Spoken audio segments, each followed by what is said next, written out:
की जय हो, धर्म की जय हो। आइए एक छोटी सी घटना आपको सुना देता हूँ और उसके बाद जो मैं कहना चाहता हूँ वो आपकी समझ में अपने आप ही आने लगेगा।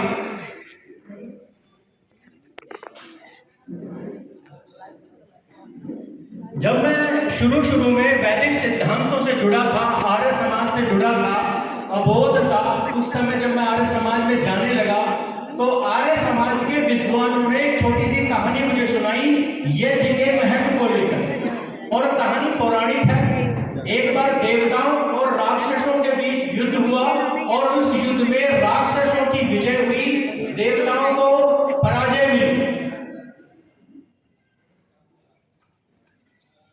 देवताओं को पराजय मिली और जब देवता पराजित हो गए तो देवता पराजित होकर ब्रह्मा जी के पास गए और ब्रह्मा जी से पूछने लगे कि कोई विजय का उपाय बताइए। तो ब्रह्मा जी उन्हें कहते हैं कि यज्ञ करो, यज्ञ करने से सुख मिलेगा, यज्ञ करने से विजय मिलेगी, यज्ञ करने से खोया हुआ राज्य भी प्राप्त हो जाएगा। और इस कहानी के अंत में मुझे बताया गया कि देवताओं ने यज्ञ आरंभ किया और यज्ञ आरंभ करने के बाद उन्हें फिर से विजय प्राप्त हुई।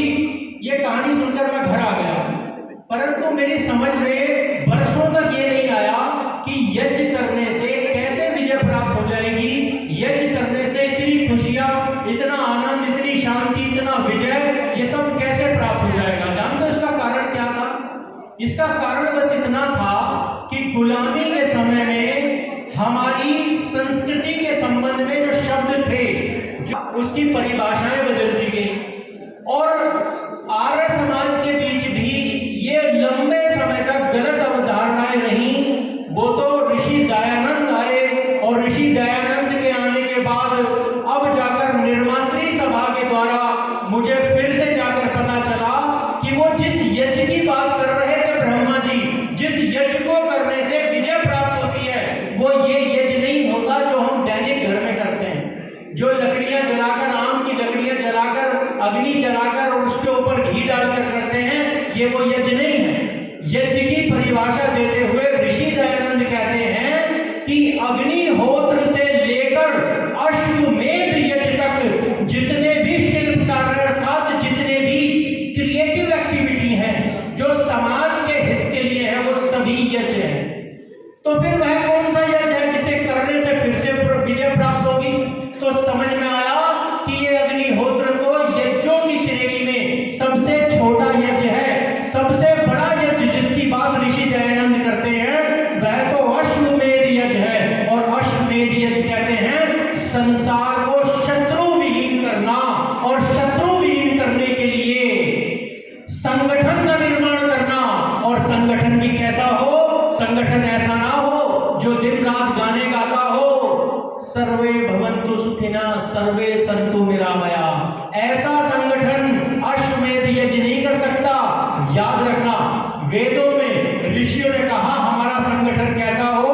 हमारा संगठन ऐसा हो जो शत्रुओं को घर में घुसकर मारे, जो शत्रु। और जानते हो आर्याभिविनय जो पुस्तक ऋषि दयानंद ने लिखी, उसके भीतर 29वां मंत्र वहां पर लिखा गया कि कैसा होना चाहिए संगठन, कैसा होना चाहिए समाज, कैसा होना चाहिए एक धार्मिक व्यक्ति और कैसा होना चाहिए एक आर्य व्यक्ति। तो वहां पर ऋषि दयानंद परमपिता परमात्मा की वाणी, वेद वाणी की व्याख्या करते हुए कहते हैं कि भूल के भी शत्रुओं की सुख की कामना कभी नहीं करनी चाहिए। अरे शत्रु कभी सुखी नहीं होना चाहिए। शत्रु तो इतना दुखी कर दो, तिल तिल कर मरे, शत्रुओं को घर में घुसकर मारो, शत्रु कभी निरोगी भी ना हो, शत्रु बीमार होकर मरे, शत्रु तड़प तड़प कर मरे, फिर सुख किसके लिए है? तो ऋषि दयानंद कहते हैं, परमपिता परमात्मा कहता है संसार का सुख केवल धार्मिकों के लिए है। और अश्वमेध यज्ञ तभी संभव होगा जब हमारे हृदय में यह भाव होगा कि हमारा सामर्थ्य, हमारा धन, हमारा संगठन, हमारी शक्ति सिर्फ धार्मिकों के लिए होगी।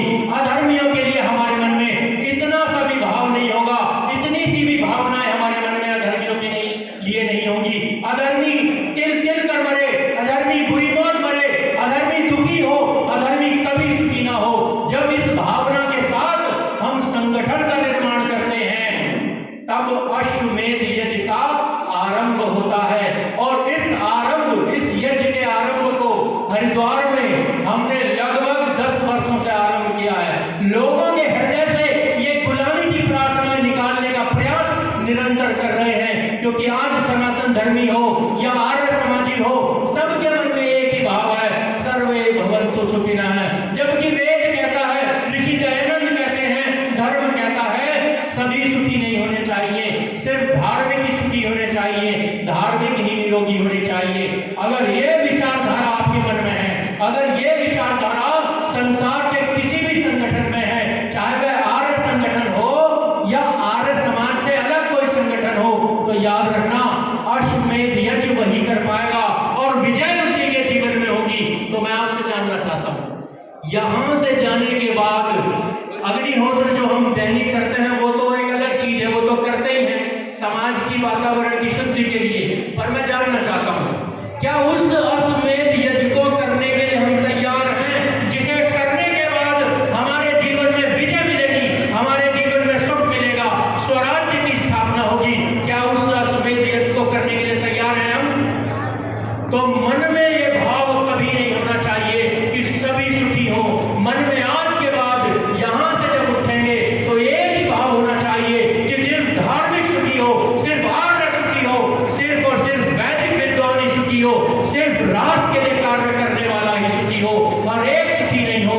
अरे हम सेकुलर नहीं है, हर एक के सुख की कामना नहीं करते। श्री राम ने हर एक को सुख नहीं दिया, श्री कृष्ण ने हर एक को सुख नहीं दिया, आचार्य चाणक्य ने हर एक को सुख नहीं दिया।